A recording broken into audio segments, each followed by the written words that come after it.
Here is this man, richest man in the world, who has multiple companies. So he's got Tesla, the electric car maker. He's got X. He's got Neuralink. He's got SpaceX and a handful of other companies. Those companies are directly involved with the United States government.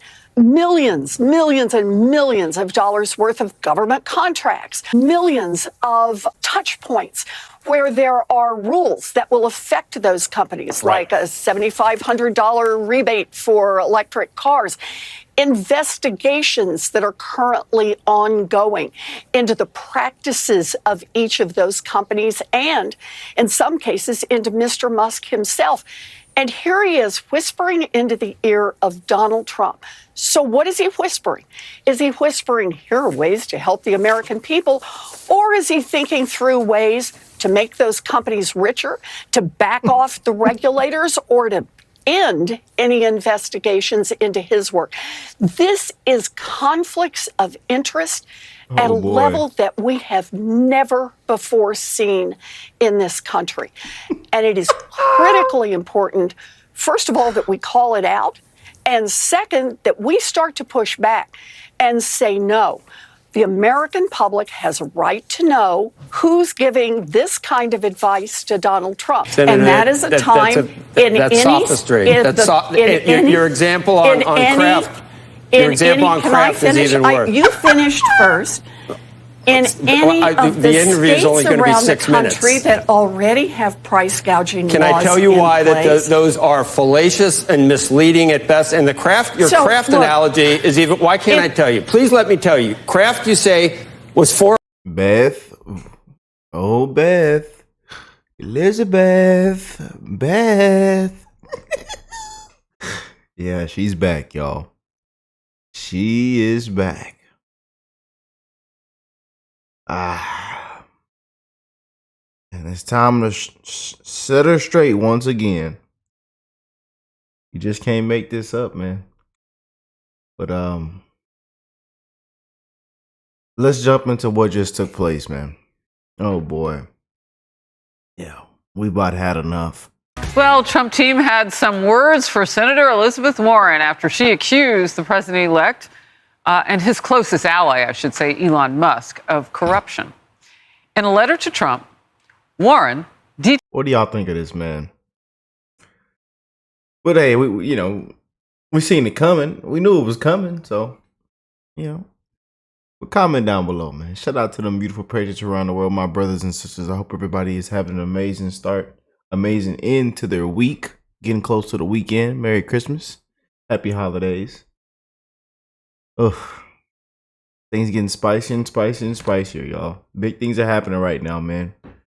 Can we end December off on a good note? Can January 20th get here any faster? Y'all hit that like button for your boy, man. Subscribe to the channel if you're new here. Oh boy. And Elon Musk, man, got people walking on eggshells, don't they? Elon Musk done got the ground hot, didn't he? Oh, man. detailed concerns of Musk having a conflict of interest leading DOGE, the Department of Government Efficiency. She also questioned Elon Musk's motives during an interview just yesterday. Watch. Here is this man, richest man in the world, who has multiple companies. So he's got Tesla, the electric car maker. He's got X. He's got Neuralink. He's got SpaceX and a handful of other companies. Those companies are directly involved with the United States government. And here he is whispering into the ear of Donald Trump. So what is he whispering? Is he whispering, here are ways to help the American people? Or is he thinking through ways to make those companies richer? The American public has a right to know who's giving this kind of advice to Donald Trump. Someone who's helping the American people or just helping himself. You think she rehearsed that last part? I think she did. Trump's incoming press secretary. What Trump say? That it's just a sound bite. It's just a sound bite.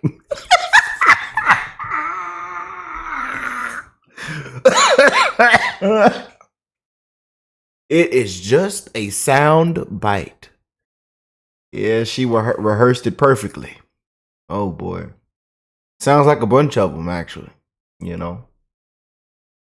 Caroline Leavitt shot back a fiery response in a statement to Fox News Digital. Here it is. President Trump has assembled the most impressive and qualified team of innovators, entrepreneurs, and geniuses to advise and staff our government. Pocahontas can play political games and send toothless letters, but the Trump-Vance transition will continue to be held to the highest ethical and legal standards possible, a standard unfamiliar to a career politician whose societal impact is 1,024th of Elon Musk's. Okay, girl, come right. Pocahontas, bro, they're laughing in the background. I don't know if y'all can hear it.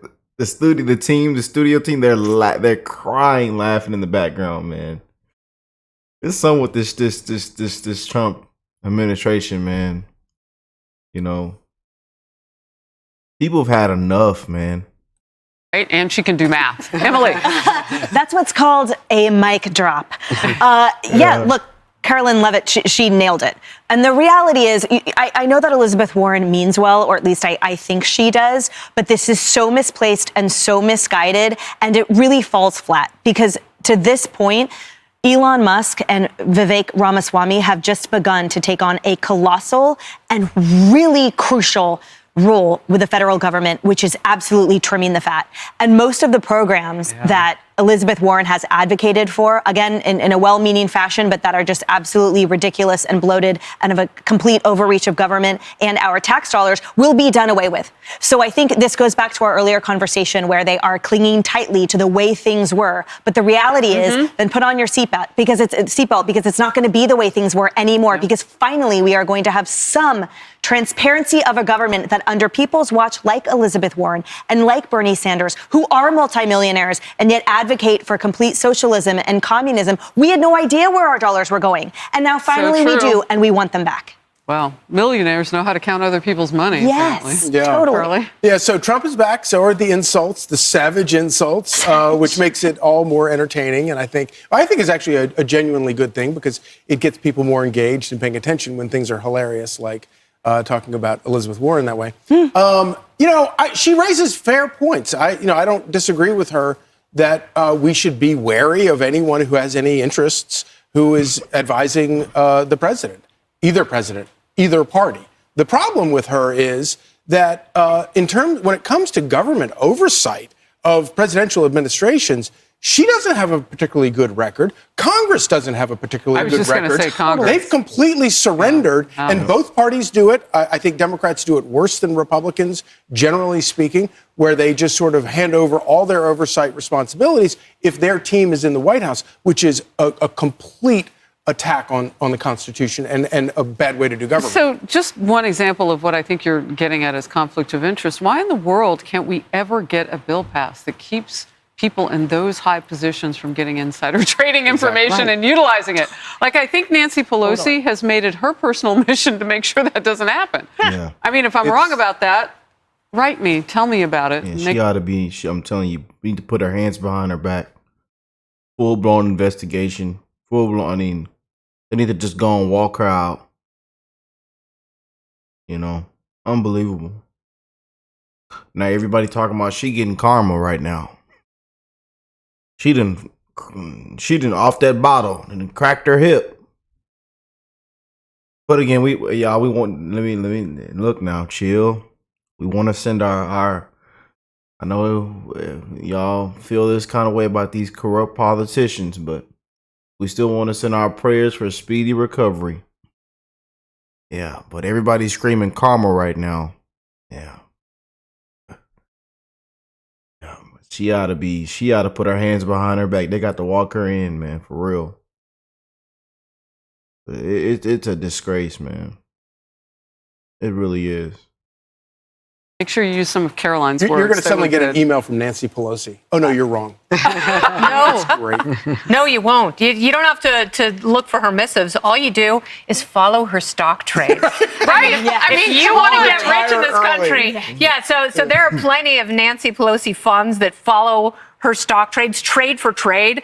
And it is up. The only thing that it's in competition with is the anti-Kramer fund. So Jim Cramer, whatever he tells you to buy, you sell it. Or whatever he tells you to sell, you buy. And those funds are both making so much money. Elizabeth Warren is an anti-freedom hack. Don't listen to anything she has to say. Go cut the government, Elon and Vivek. Do it. I think we're all excited about a little trim here and there. And I hope that Elon Musk, after he finishes in D.C., he comes to New York City and helps the MTA cut the fat there, because we're about to go into congestion pricing. And You think it's going to happen? And New Yorkers are furious about it, but there's still a few lawsuits that have to be settled. That's what I questioned. And we know Trump's not in favor. So Elon, come to New York City after you're finished in D.C. Wow.